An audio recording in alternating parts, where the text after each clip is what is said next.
On All About Stocks this week, IT and realty stocks stand out in volatile trade on the large street. We'll tell you what your investment strategy should be. Our investment advisor, HEMANG'S, tells you why you should be investing in Aditya Birla NUVO right now. And we'll review the performance of HEMANG'S own portfolio over the last 3 months.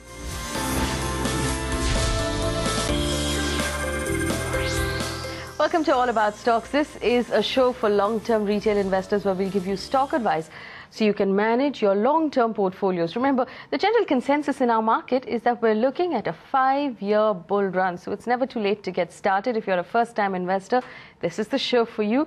And if you are already an investor and you have a portfolio, send it to us on the email ID at the bottom of your screen, and it'll be our pleasure to take a look at your stocks and tell you whether you're on track.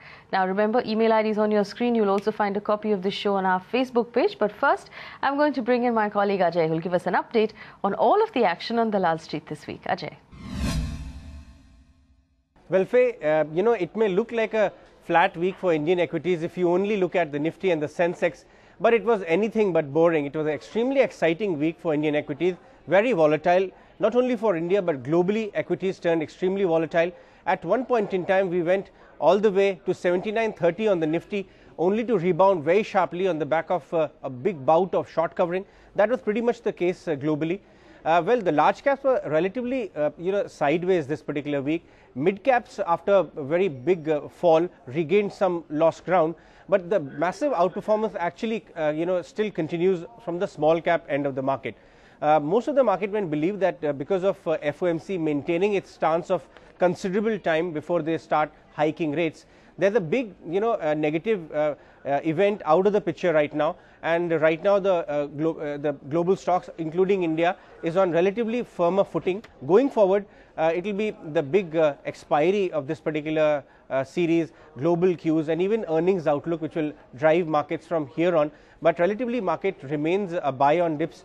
The only small worry in the market internals is that the pace of buying from FII side seem to be reducing. Some part of this is being made up by buying coming in from domestic investors, but the way we've actually seen in the past couple of weeks and months, huge dollops of liquidity coming into Indian markets, that is somewhat missing right now, and hence perhaps the incline or rise from the market from here on would be gradual in nature. That's what most of the strategists believe. So let's see how it goes. The 8,000 seem to be a strong support for the Indian market, the way we have continuously rebound from there. But in the near term, the large caps are expected to remain sideways, and more of cherry picking and value buying is actually happening in the broader market. All right, Ajay, thank you for that update. Joining us today, HEMANG'S, Senior Vice President at Sharekhan. Hemang, thank you so much for joining us. It's very interesting. If we look at the rather volatile market we've had this week at least, it's clear that the market is not going to give us any more than 1 or 2 days of a correction to quickly pick up stocks. Is every correction we see from here onwards an opportunity to buy? Absolutely. I think we are in for a big bull run for the next 3 to 5 years. What gives us confidence is the earnings growth that we have seen in the first quarterly numbers. And given the fact that the government is making right noises and the liquidity environment globally is looking quite good, we think that there is definitely a case for a big bull market. So typically in a bull market, any big correction of anywhere from 5 to 10% should be used as a buying opportunity. And it's always going to be tricky to find the extent of correction and the timing of it to the perfection. So a lot of people are on the sidelines. I think it's a great time to invest at any possible correction over the next few weeks. Okay, I want to take a moment here to talk to those of our viewers who don't hold any stocks right now, because maybe they got out of stocks over the last year or over the last 2 years. Maybe they haven't started at all. If I'm looking at this market, there is a tendency to believe that, oh, it's run up so much already. It's, the Nifty is at 8,100. This is not the good time to buy. I'm going to wait for a better time. What advice do you have for someone who's still waiting for a good moment to get in? I think first of all, what one should do is to try and have a look at his overall exposure in the equity market vis-a-vis the total corpus. And we believe that by and large, Indian retail investors, their overall exposure is not even 2 or 3% of the net worth, which is way below if you compare it to any other asset class. Now, it would always be like this. Somewhere you have to make a beginning. The market has definitely run up in the last 1 year or so. But the fact of the matter is that in terms of valuations, it's still reasonable at about 15-16 times. And this we're talking about Sensex. So if you look at the broader market, the valuation comfort is even higher. Right. And we are looking at a much bigger upside. So the guys who get in the market at an early stage would be able to benefit more over the next 3 to 5 years. All right. And if I were to get in at this point where the market is, starting Monday morning, what core portfolio would you recommend right now? 3-4 stocks that will hold my portfolio in place. What should I be buying? Clearly, one should go for large cap, stable blue chip names. So companies like L&T, ICICI Bank, Tata Motors, some of the infra stocks we could definitely look at. Even Tata Steel, which is a metal stock. We think that you should have some of these, and of course, not to forget some of the IT and pharma names which have delivered so well even in the most challenging times. So something like a Lupin or Sun Pharma would definitely be a part of that. And even stocks like, Tata Motors, Maruti. Interesting you brought up Tata Motors, and we saw, especially on Friday, the entire Tata group surged, starting with TCS and several other companies. I'm going to call out some names, we put them up on your screen. We saw Tata Investment Corporation, Tata Chemical, Tata Global, Tata Communications, Teleservices, Coffee, all of these stocks went up. Tell us what's going on in that pack. And there will be a tendency to assume that because of the reputation, because it's getting good reports right now from several research agencies, that I can buy anything in the Tata group. That might not be the truth. How do we decide what to pick out of that, the group? Well, I think it would be too generalistic an analysis to say that the entire Tata group has moved up, so I can pick any stock. I think the way I would look at it is that there are certain pockets where there is great growth visibility, where there's a valuation comfort. So from that perspective, I would look for Tata Motors, and particularly Tata Motors DVR, because it's available at a 35 to 40% discount. There's a great visibility on the JLR front. The domestic CV cycle, initial indications of revival, it has a 70% plus kind of a market share. Tata Steel, because things have improved globally, the macro environment has improved, the prices have improved, and most of the pain is already behind them. So Tata Steel is something that we think would do well. Some of the lesser known companies in the Tata group, like Tata Sponge, for example, has always been traded at about 4 to 5 times kind of a PE, huge cash, no debt whatsoever. So if there's going to be some kind of a re-rating, or there's going to be some kind of a merger within the Tata group as a whole, there is going to be a huge unlocking of value. From that perspective, I think Tata Sponge is also looking very interesting. All right, Tata Sponge is looking very good. Very quickly, next month, of course, we're going to start this entire festive season of consumerism within India. Hopefully, it will be better than the ones we saw last year. Also, we're looking forward to our Prime Minister's first visit to the United States, which will also happen next month. What sort of an effect do you think that will have on our markets in general over the next 2 months or so? I think clearly sentiment has turned much better last few months. Most important variable that we would be watching out for is the earnings growth. And if you look at that, the domestic oriented sectors have contributed much more than the forex dominated companies, which is definitely a great sign. I think the consumer oriented stocks will continue to do well because of the festive season, because the numbers are going to be much better. And the best thing that could have happened to us is the crude prices have actually come off quite a bit, now below $98. So definitely we are extremely optimistic. I think these kind of visits and kind of noises that we hear would definitely do a good to the sentiment. But I think the core is the earnings and the liquidity situation globally, and that is definitely boding much well for us. All right. So your fundamental advice remains that wait for every dip, and if you see 5% lower on the market, quickly go in and start buying those choices. First of all, you have a larger component of investment, and then look out for any particular dip to get into it. All right. So that's HEMANG'S advice, and if you have questions for him, feel free to write to us. Our email ID is on your screen right now, and we'll ask HEMANG to come back into the studio and answer your questions for you. In fact, HEMANG, we have questions from Thomas George. He has 600 shares of Sona Coyo, which he bought at 58 rupees, and 150 shares of Sun Pharma Advanced Research, which he bought at 170 rupees. Now, those stocks are on your screen right now. Sona Coyo, interestingly, it's run up a fair amount, like any auto ancillary company right now. If you look at the last 1 year chart, it's run up quite a lot. How much more can we expect from a stock like this? See, auto ancillary as a theme is doing well, but the thing is that Sona Coyo has too much of dependence on the passenger vehicle segment, which is not growing in the Indian market per se. So they are trying to move into other categories. So depending upon how good those products are, the future growth visibility would be there. But I would think that he could move at a much better quality stock, maybe something like Igarashi Motors or a Motherson Sumi, though in terms of valuation it may look expensive. But I think these are the better bets compared to Sona Koyo because of the higher dependence on the passenger vehicle market. Also, there's Sun Pharma Advanced Research. What would you like him to do with that stock? Yeah, that's a very interesting, unique play, and that's the only genuine company which is there in India doing, research per se. And they have, in both the NCE as well as NDDS category, about 7 to 11 different molecules, and some of them have reached clinical 2 or clinical 3 trials. So depending upon how soon they are able to launch a couple of products, the success would be known. But overall, we have a very high respect for the management and the overall financial status of that company. So with a 2 or 3 year kind of a perspective, we're extremely optimistic on this one. All right, there's another question, Ceat. In fact, Poonam has written in. It's always nice to hear from a woman investor. She has 60 shares of Ceat, which she bought at 562 rupees. She wants to know if she should hold on to that stock. The stock ended the week at 801, so she's doing really well on that particular buy. And with the auto sector, we've seen most of the feeders to the sector doing well as well. So for Ceat, within its category, do you think she should hold on to it and hope for more?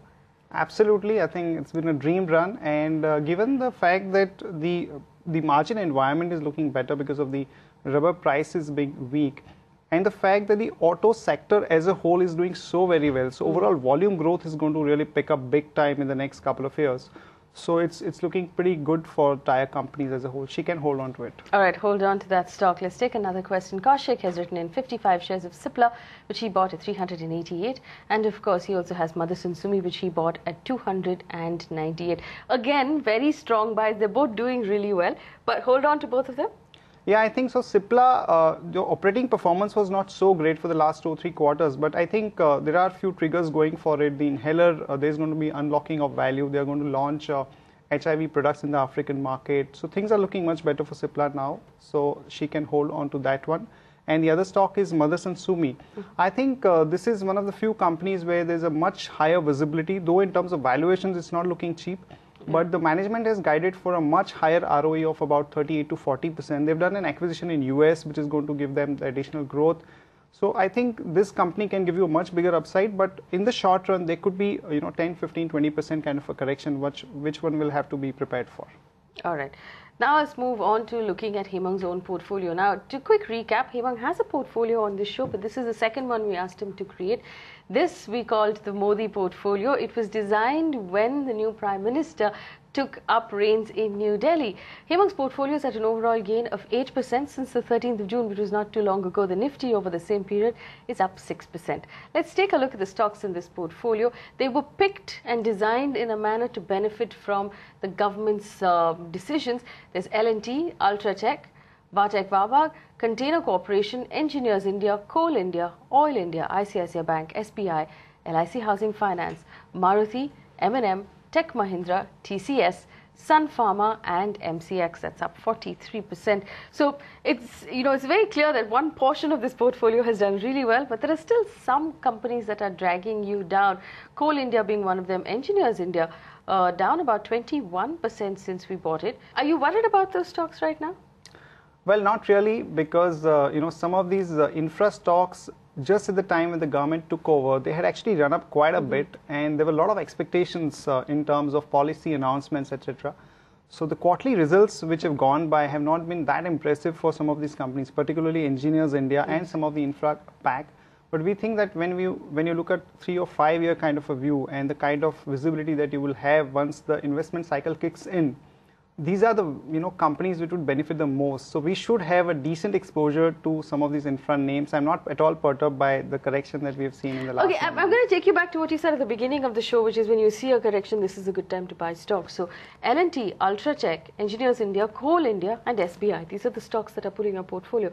Would you like to add at this point when you're seeing a little bit of a correction on these stocks?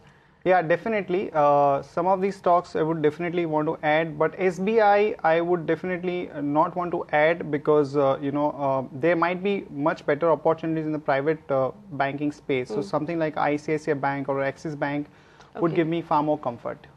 But we do have SBI in our portfolio, so that we continue to hold because overall valuation comfort is there, and we should have some exposure to PSU banks, because in the next 2 or 3 years, if the market is going to run up, then PSU bank is also not going to remain far behind. But the stability perspective, we like private sector bank.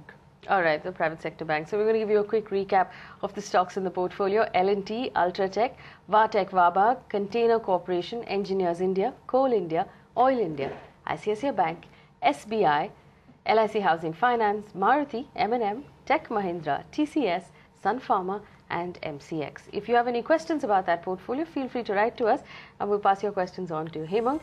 Stay with us. After a quick break, we'll come back. Hemang tells us why he believes Aditya Birla NUVO is a good buy at the current levels. We're going to talk a little more about that on the other side. Don't go anywhere. Welcome back. You're watching All About Stocks on ET now. Thank you for staying with us. Hemang Jani is still with us, helping us pick stocks for our long-term portfolios, and this is why we take his advice seriously. Now, Hemang on the 4th of April this year recommended Sudarshan Chemical to us on this show when it was trading at 550 rupees. That stock, as you see on your screen, is at 1138. Now, Hemang had given it a target of 750 in 1 year. It has doubled in 5 months, Hemang. So thank you for picking the stock at the right time. But obviously, you weren't expected to do this well either. Yeah, we never knew that chemical cycle or the pricing for some of the products would undergo so much of change. And which is why we've seen that the entire pack of all the stocks in that space has actually gone up so much in the last 3 to 4 months. So where do you expect it to go from here? When something runs up this fast, normally it makes investors nervous.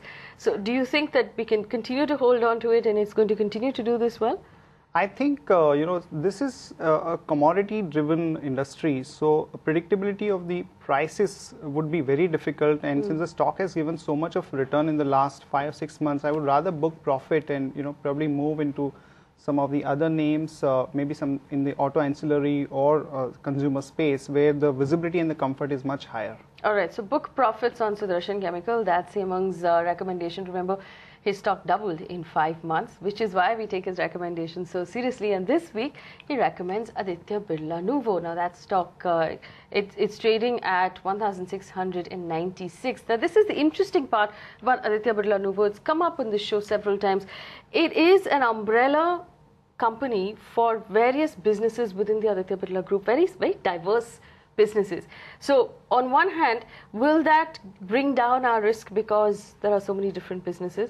Also, is that a proxy for the economy over the next 5 years? Yes, one can say that it is 3 or 4 different businesses, and in each of these businesses, either it is a leadership position or they are in the top 5.